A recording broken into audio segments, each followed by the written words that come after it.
This is the OG 23mm f1.4R, one of the first in the entire Fujifilm lens lineup. A very interesting lens, one that I've wanted to try for a really long time.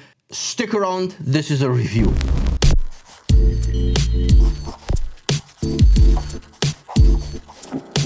Now, before getting into the meat and potatoes of this video, let me crack open a cold brewski. Today we're having Birra Moretti,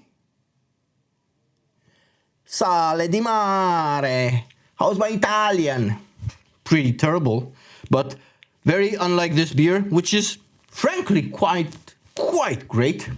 It does have a slight salty aroma to it, a nice pleasant saltiness, makes you think of summer.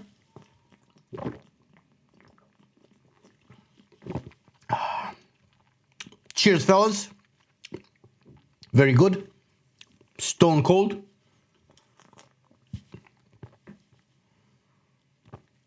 Honest to God Pilsner. I do love me Birra Moretti. Quite a good beer. Nothing fancy, nothing special. That out of the way, let me just go ahead and brag. This thing happened. Yup. Fellas, I won third place at the Romanian Visual Awards. Should I say the F64 Romanian Visual Awards of 2025. I won third place for Best Podcast / YouTube channel. Pleased with this result. Happy to get the recognition. What can I say? It's just something I can brag about. To be frank, well, this does make me very glad. More so than this, I enjoy getting your comments. And recently I have gotten quite a few comments that have gone straight to my heart. Such nice people among you. And those of you that take time out of their days to comment down below are worth more than this award and more than this prize. Although that's not nothing. That out of the way, let's talk about this, the OG, the 23mm f1.4 Fuji lens. First of all, I want to say thank you and offer my gratitude to Paul Celaro, good friend of mine. He has sponsored quite a few of my videos, not officially though, because he's just basically, he's a person, not a company, but he has allowed me to try several pieces of gear. It's through his generosity that I was able to try out the Pen-F, several vintage lenses, the Fujifilm X Pro 2, and now this one. This is his lens, and he allowed me to borrow it for, I think it's about 2 months now, to try it out. Because while I do own the 23f2, and I love it to bits, so much so that I sold my bought used copy in order to buy myself a brand new one. I wanted the peace of mind of having a 2-year warranty, and my first copy was slightly scratchy when you mounted it onto the camera. It felt off, made a scratchy noise and felt really kind of off when you mounted it to the camera. You had the very peculiar impression that you were breaking something. So I wanted none of that, and I also wanted a brand new lens with a much firmer aperture ring, which turns out to be the case. These aperture rings on some Fuji lenses do wear out over time, and the clicks get much less firmer with use. I wanted one which is in tip-top shape. I wanted the peace of mind of a 2-year warranty, and seeing how the 23 alongside with the 35f2 are my staple lenses, my bread and butter, my desert island lenses, I wanted them to be in tip-top shape.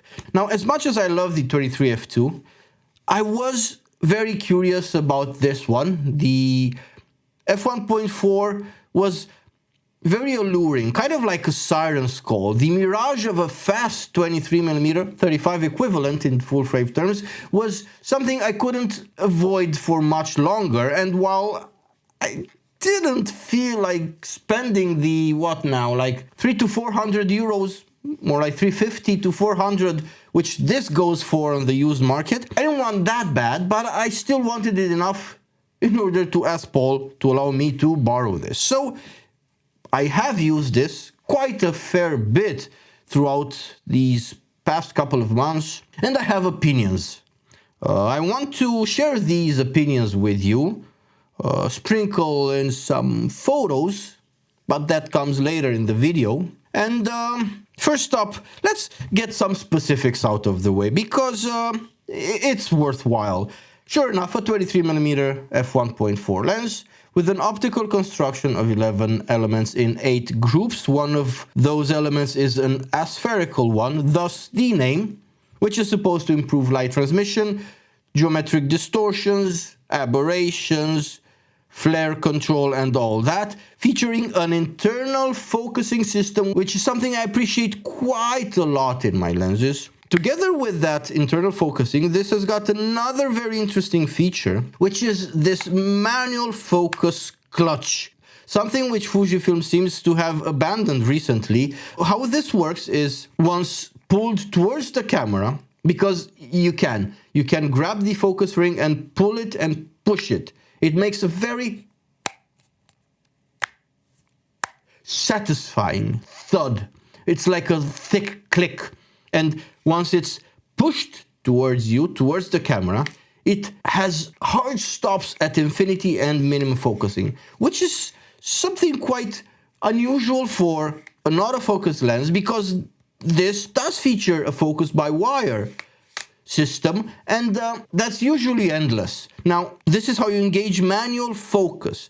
Once it's pulled towards the lens, you are able to manually focus the lens as long as the Fujifilm camera is set to manual focus, because even in this position, if the camera is set to anything but manual focus, it will still autofocus.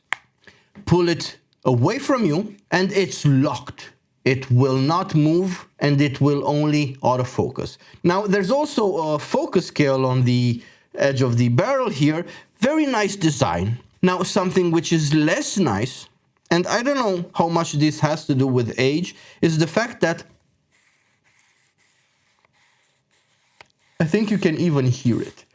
The focus ring turns with a very decided, harsh, scratchy feel. It's not smooth.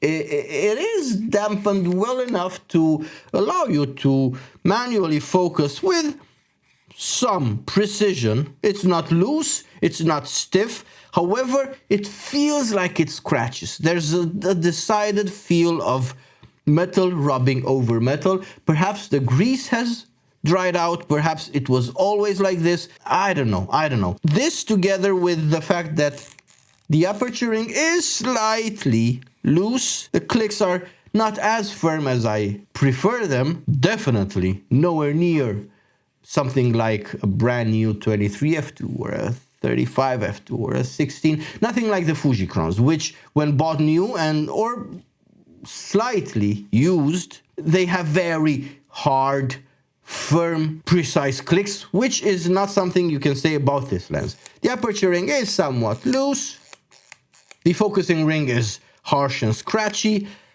but other than that, this lens works great, it looks good, kind of chunky, very short and fat.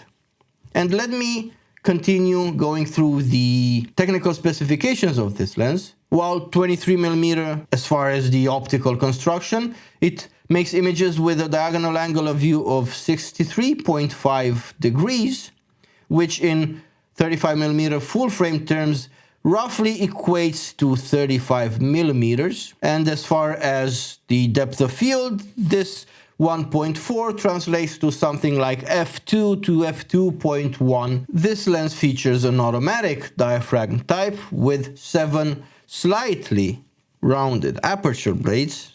Sadly, there's no way to work the iris with it unmounted. A minimum focusing distance of 60 centimeters. However, if you put it in manual mode, it is able to focus even closer than that, down to 28 centimeters, which is rather impressive, allowing for good close-up action, where it achieves a magnification ratio of 1 to 10, which is very underwhelming. However, this is not supposed to be anything that's anywhere near a macro lens or anything of the sort, so it is what it is. The autofocusing motor is of the micro motor variety, which uses a gear system to move the focusing group. When rotating, the gears emit a whining and/or crackling noise that can be heard during autofocus. Now, this is according to lensdb.com, but not according to me. This lens, while audible in some situations, is really surprisingly silent. Sure, not as silent as the Fujicrons, which are basically dead silent. Very nice in that regard. This is a bit louder, but nothing like the 18f2, which is horrendous. And frankly, even the 35 f1.4, that legendary 35 f1.4, even that is louder than this. This is definitely nice. I've shot this lens at an aunt's funeral, and nobody bat an eyelid. It's discreet, it's silent enough, it's fast enough, but we'll talk about autofocus a bit later on. As far as weight and size, this is a 300-gram lens, weighing in about as much as a largish eggplant, with a filter thread diameter of 62 millimeter. Now, as far as handling and day-to-day real-life use, let me just go ahead and mount it to the camera. It balances really nicely on this XT-type body. This is on my XT3. Really does look the part. It fits this design really well. I think it's much nicer on the XT than it is on the X Pro. I have very briefly used it on the X Pro too, but it sits really nicely on the XT3. Not front heavy at all. A bit chunky, a bit fat, a bit heavy. Well, this is something like 200 grams, maybe not even that. I think something like 180. This is almost twice that, and understandably so. A lot more glass, but still balances real nice. It's great use. I've shot this on the street. I've shot this around the house a lot, taking pictures of my wife and daughter. As mentioned, I've shot it at a funeral. I've shot it in all sorts of situations. And well, definitely there's no contest. I appreciate a small size and a lightweight much more than I do this. I did want to try out the f1.4. For that f1.4 aperture alone, and it will become apparent very soon that this is this. Let me just go ahead and give you my conclusion right here and now. The f1.4 is the only thing this has got, but I will elaborate. Before getting into the image quality side of things, I want to talk a bit about how this is to actually use. I did expect quite a few problems and issues with the autofocus, and happily enough, it wasn't ever the case. Sure, not as fast, nor as silent, nor as precise as the f2 Fujicrons. It's perfectly usable, very serviceable, honest to God decent. I've shot a lot of street with this. I've shot my toddler with this, so both are situations where you can't really tell your subjects to sit still. I mean, you can, but they won't listen. And it has performed basically great. There's nothing to complain about. Sure, it's only in comparison to other lenses that this feels like it's lacking. Were you to use this by itself without having any sort of previous experience with the f2s or maybe the newer f1.4s, and this is only in stills. Mind you, I'm a stills person. I'm basically a photographer before anything else. This is just a side gig of mine, video. And everything I say here is about stills performance. And for stills, both in continuous and in single focus modes, this performs great. It's not flawless, but it's pretty great. I don't think I've had any missed shots. Sure, I do appreciate the faster, silent, more precise autofocus of the f2s, but this is serviceable. This is good enough. If this were my only lens, I could make do. It's the mirage of the f1.4 which even prompted me to ask to borrow this lens, because other than that, there's nothing I like about this lens. It's bigger than the f2, it's heavier than the f2, the autofocus is not as good, so then what about image quality? I expected a more characterful rendering, perhaps even seeing how this is part of the OG lens lineup. I think this is one of the very first lenses Fuji launched back in, what now, 2013? Let's see, when was this launched? Announced in 2013, yep, September 2013, perhaps launched early 2014. But still, while the entire Fujifilm X system was launched in 2012, this was one of the very first lenses to launch with the X Pro 1. Now, I expected more of a characterful rendering from this lens. Something like, I don't know, maybe like the 35 f1.4, which does render with quite a bit of character and personality. So the comparison between the 35 f2 and the f1.4 is legit. There's clear differences in that regard. Not so much when you compare this to the f2. And while I won't show pictures of that because I think it's rather dull and I only did it to satiate my curiosity, also it's not that kind of video. I'm not into technical comparisons. I've done some lens battles and shot the same frame with multiple lenses, and that's an exercise in boredom, perhaps for you and me both. So, well, I'm not going to show pictures. I will ask you to take my word for it. I have shot the same pictures with this and the 23 f2 at different aperture values to see how this compares. And sure enough, at f1.4, it's going to be somewhat softer. It will provide a bit more subject separation. There's obviously enough more blur because of the f1.4 aperture, but other than that, there's not much else there. Once you put it to f2, the images this lens makes are indistinguishable from the images the 23 f2 makes.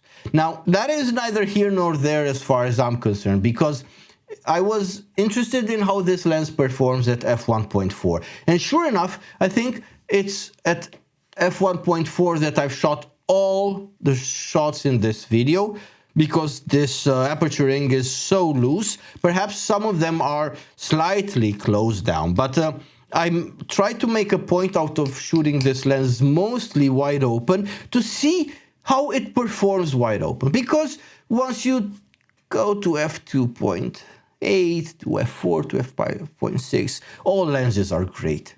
Let's talk about image quality, because it has to be said, this lens makes really pretty, very beautiful images.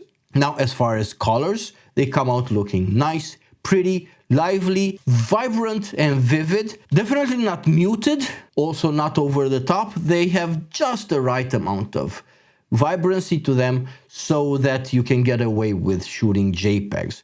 But even when shooting RAWs, there's just a tiny bit of extra saturation that you need to add to liven up the images. It has a very gentle, sort of elegant way in which it renders images. It's not as sharp and as harsh as a lot of lenses these days. Color accuracy is just fine, slightly cool, but that's easily corrected in post-production. Now, as far as detail captured, this lens's ability to render good sharpness and resolution is simply remarkable, especially because wide open, it can provide ample detail in the center of the images with just some slight softness in the far corners, which is to be expected and frankly quite usual because all lenses are soft in the corners wide open.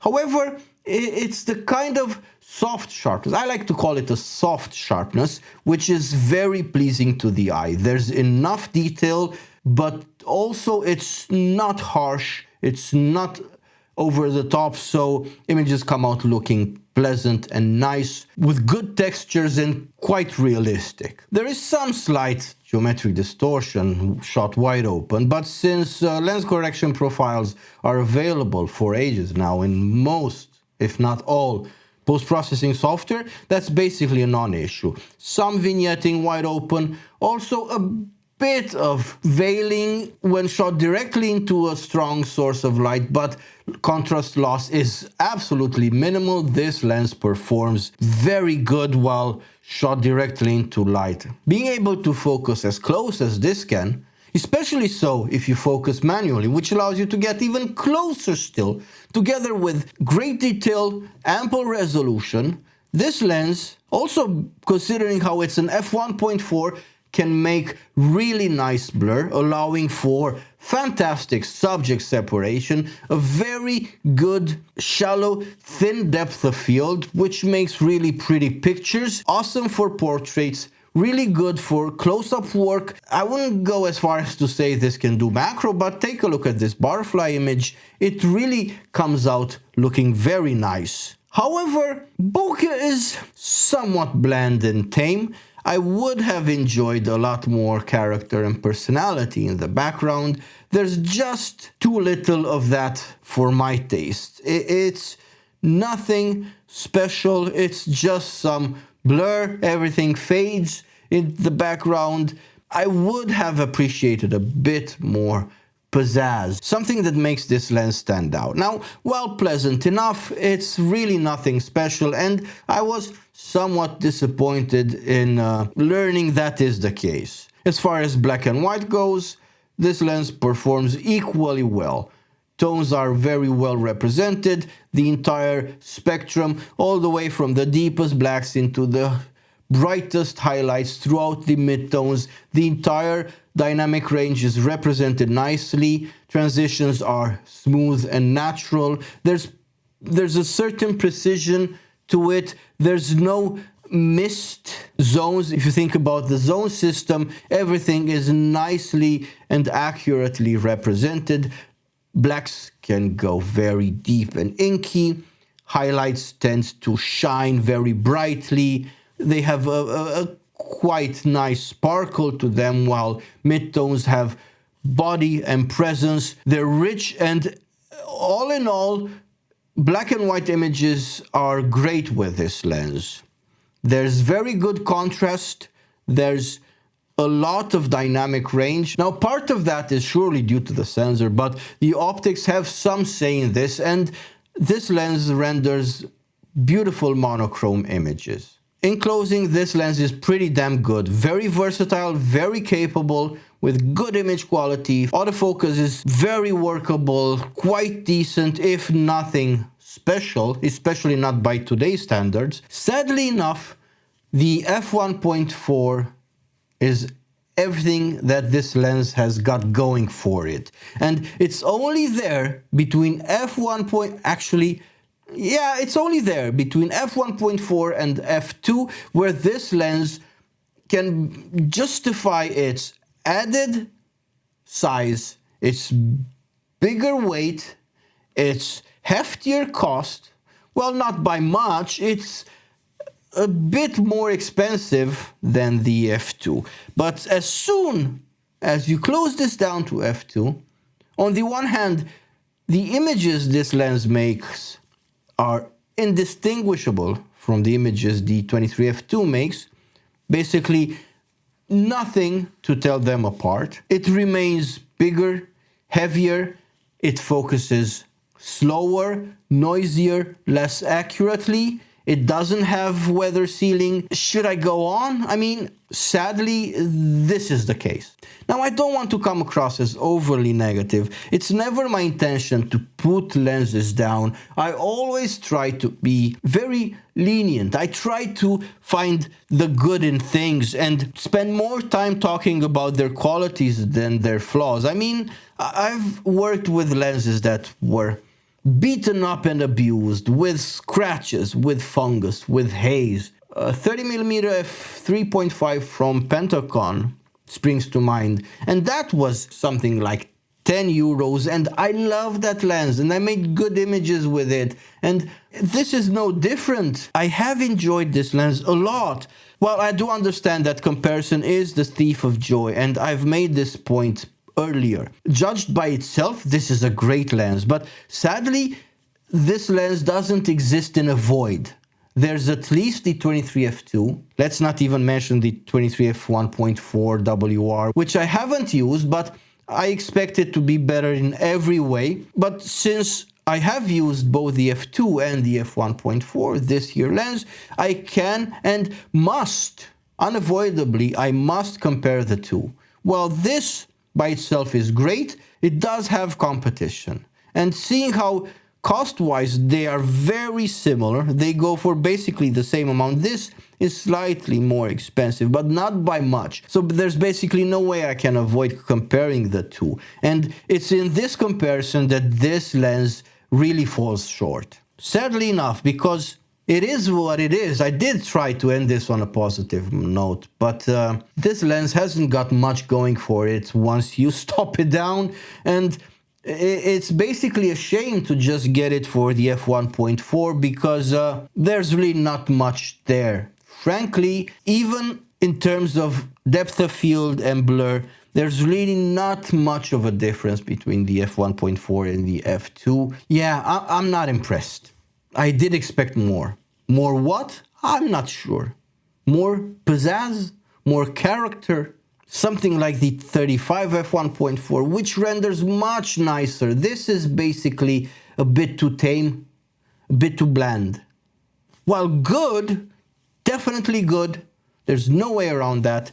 It's not great in any way, shape, or form. I've basically tried ending this video 3 or 4 or 5 times by now. There's a lot more video that I have recorded and you're not seeing this because I struggled and I tried and I struggled to end this on a positive note. But there's not much I can say other than this. This lens is basically a letdown. This lens could have just as well been a Cyclop. Just park it at f1.4, forget it there, glue it to f1.4, tape it wide open and use it there if you want anything that's worthwhile.